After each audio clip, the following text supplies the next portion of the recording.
این کلیپ هم ببینید حتما خوشتون میاد. شیر میخورم سیر میشم، سیر میخورم شیر میشم. 3 بار بگو. سیر میخورم شیر میشم.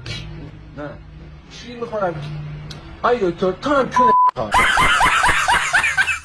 وقتی که 2 ساعت به رفیق نفهمم مشاوره میدم. مشورت کنید. وقتی مشورت کردید کار نتیجه خوب میده. قبول دارید حرف منو؟ نه.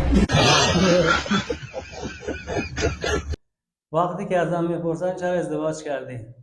جواب من نمیدونم، من از کسی نپرسیدم. بچه‌ها دیدم همه اینوری میرن، من گفتم اینجا بریم ببینیم چی میشه.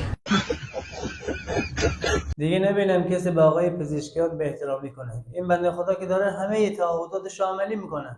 تابستون برق قطع میکنیم، زمستون گاز قطع میکنیم. یه 10 ثانیه اینو ببینید بچه‌ها.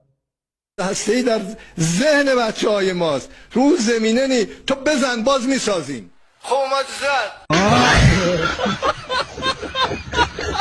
دوباره میریم درست کنیم بازم میاد میزنیم. منم همینقدر از سیاست سر در میارم، اما این رفته رئیس جمهور شده. اما من قبل از حمله آمریکا US you started تو شروع کردی we will end it ما تمومش میکنیم.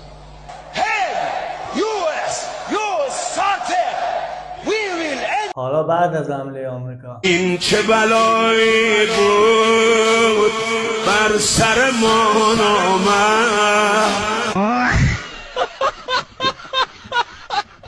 وقتی که بازار خرابه چه دعایی میکنه؟ این کلیپو ببینید.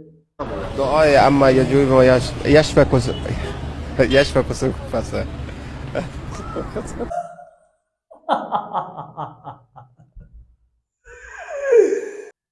مأمور سرشماری بهشت و جهنم همه را آمار گرفته. ببین چقدر دقیق جواب میده. تمام زنهایی که میرن تو بهشت شوهر دارن تو بهشت.